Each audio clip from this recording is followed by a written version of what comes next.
good ball fake. Wow.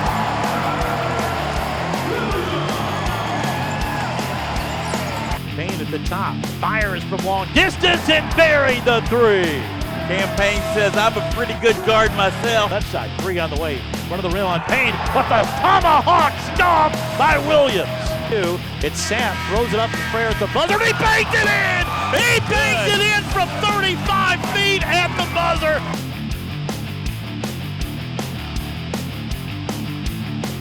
Hey, welcome to the Christmas edition of, what is this called, Dave? It's the Racer Report. The Racer Report with head coach Steve Prohm from Carbondale, Illinois, after a great win here.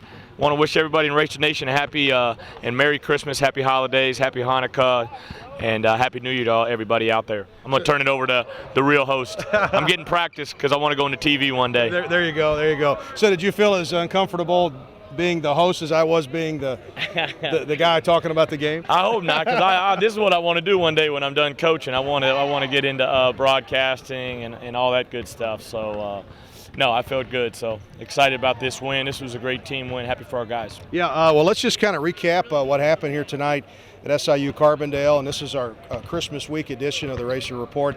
Murray State wins at 83-71. They led it by 5 points at the half, built a 16-point lead.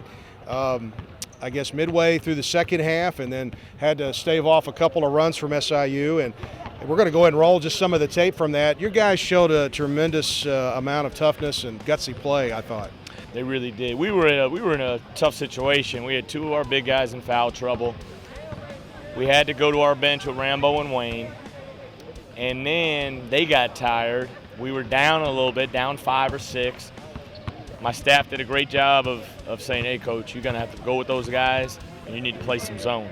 And so we did that, and we were able to really finish the half well the last 6 minutes. And then Sapp, it couldn't happen to anybody better banking in that three, but that was huge, man. Those possessions are huge right there. Well, and also there in that first half, you mentioned Langston came in, and it was really neat to see you celebrating with him in the locker room afterwards, because the young man was called on for 18 minutes. He hit 2 shots and 2 attempts, hit his only free throw, had 4 rebounds, and 1 steal. How about that? We call him 5-hour energy. Yeah. I was on the radio. I was telling everybody last night. I told the guys. I said we have 2 things. We're 3 things. We're reading a book together as a team, the Energy Bus.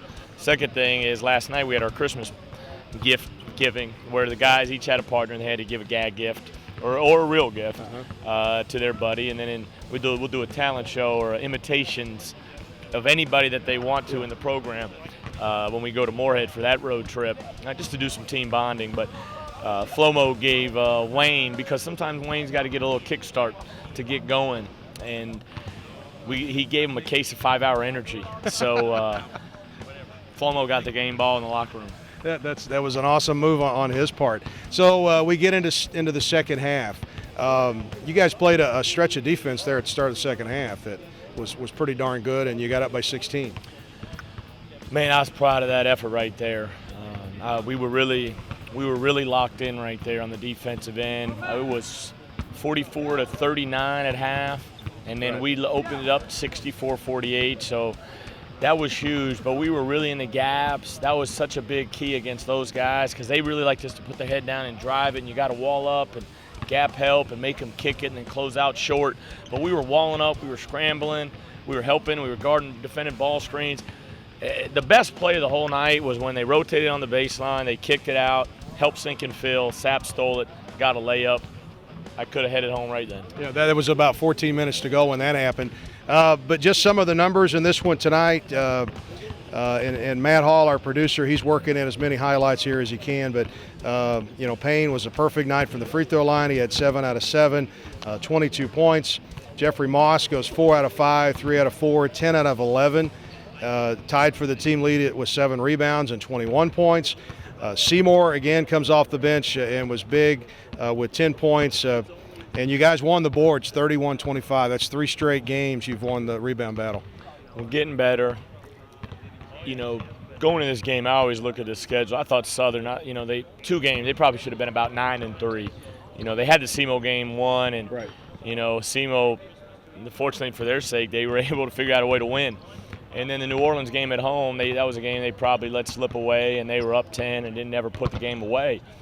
So after getting upset at home the other night, I knew he'd have them ready and locked in and ready to roll. And because I watched the Austin P when they played P this morning in the hotel room before shoot-around, and man, Southern Illinois looked good. They were flying around, they were physical, they were locked in, and I figured that was the Southern Illinois team we were going to see, and we were. And it was a great atmosphere. It seemed like it was pitch dark in here to start the game. Because it was.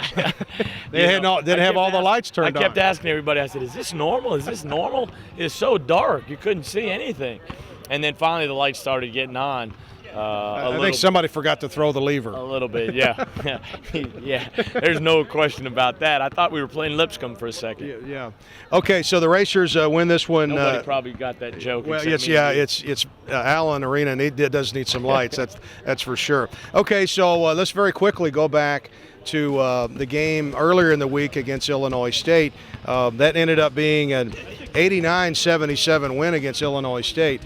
My gosh, Coach, that was a good-looking team that you guys beat. It was a great win, and I think I can't even remember now the score at halftime. I don't have the box with me. Yeah, I mean, we maybe it was either we were down a couple, up a couple.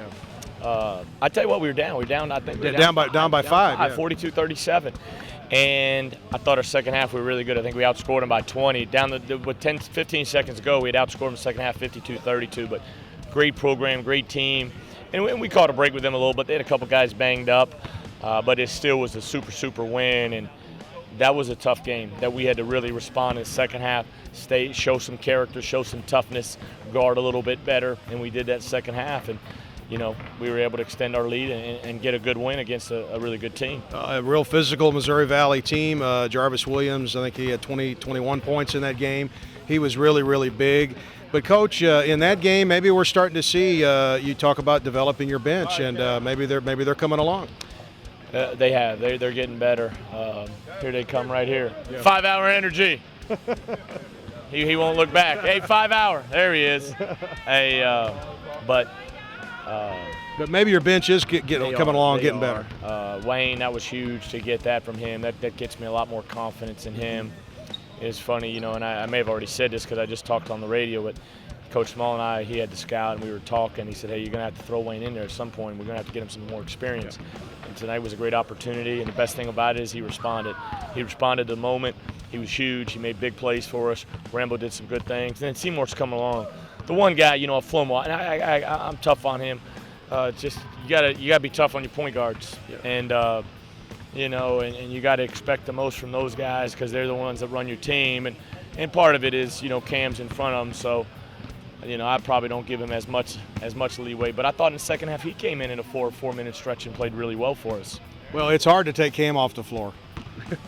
Very hard. I mean, that kid he's dialed in, isn't he? Very hard. We've been blessed. There's no question about it. From Isaiah to campaign. As a coach and as a program, we've been blessed to watch two special point guards, but you know, and they've done really well here. All right, so here's the stat of the day. This is the Racers' first win in this arena since Frank Allen led Murray State to a win in 1990. I watched that game from Tulsa, Oklahoma, because I was doing CMO radio at the time, and we were going to play Oral Roberts the next night. And now you have to think about it. It's only been 4 games since then that the Racers had played. But this has been historically a tough place for anybody to win in here. So to come in here and get a win, it's got to be a tremendous boost, and just maybe the boost going into the break here. It's much better winning that last game going in before Christmas. It'll be a Merry Christmas now, won't it? Oh man, we needed this win, and I hate to say but I needed this win because I needed to enjoy a couple of days of Christmas with my wife and her family, and not have to worry about basketball until the 26th. And I'm going to do my best not to do that, not to worry about basketball until the 26th. But, you know, this is a great arena. I hadn't been up here since my first year here when I was an assistant. And we played against Falker and Shaw and then Mullins and Tony Young and the other really good guard they had, number 3. That was so good. And, boy, they whipped us. And then the series died off for a little bit, and then we were able to get it back going. This series needs to be played. I was talking with the coaches when we bumped into each other and shoot around. And I mean, this atmosphere in here was great. This is a beautiful place to play, beautiful arena. It's an hour and 45 minutes away. So, you know, we're fortunate to get a good win, and but it's like I said, we're just 1-0, and we need to go home and enjoy Christmas and get ready for A&M. Yeah, there was 5,500 here tonight, but it sure seemed like a lot more than that. So maybe just tell the fans what happens when the guys come back, and we've got the game on December the 30th against Alabama A&M at the CFSB Center, and then it's January 3rd at Morehead State, OVC opener. Well, I told our guys before we left on the trip, I said, hey guys, we got 4 out of our next 5 on the road. 4 out of 5 on the road, that's tough. It's hard to win on the road in college basketball, so we really got to be locked in. We really got to start growing.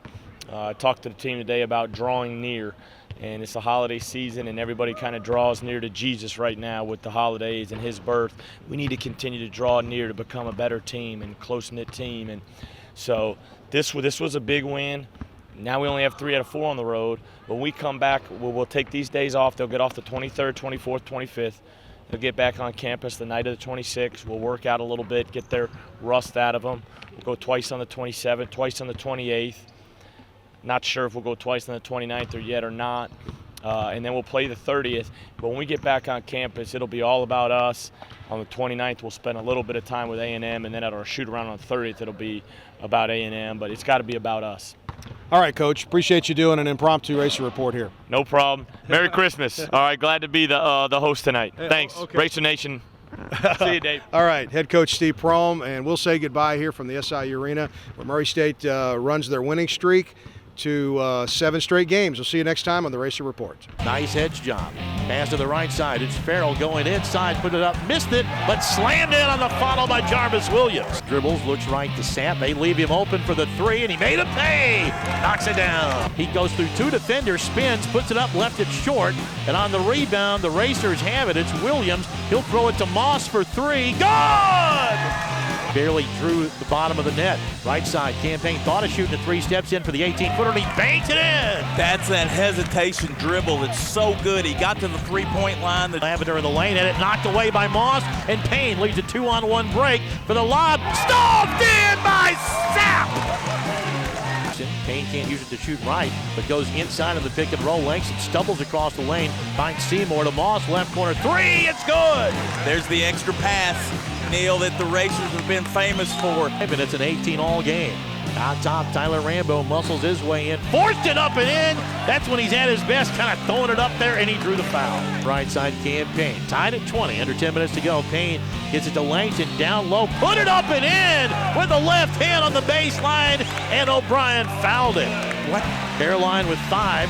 Pass down low, it goes to Langston, off the glass and in, a good find for Campaign. Out, Payne picks it up, 4-on-2 fast break. Payne shovels it to Seymour, off the glass and in, a Regents bank shot. Just a little bit of contact, no whistle. Payne puts it in high gear, whips it into Farrell, reverse, off the glass and in. I'm telling you. Help Coach Prohm back to his seat.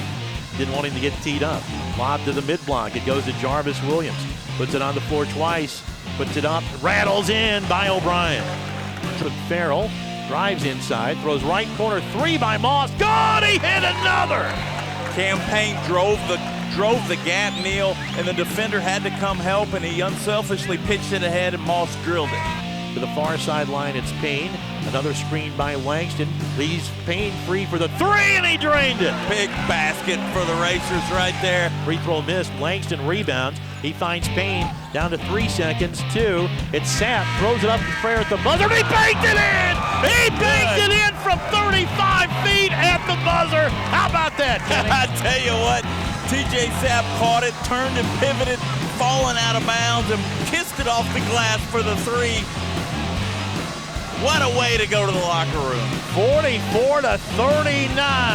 TJ Sapp, he'll tell you, I planned it that way all along. Right side, mid-block extended.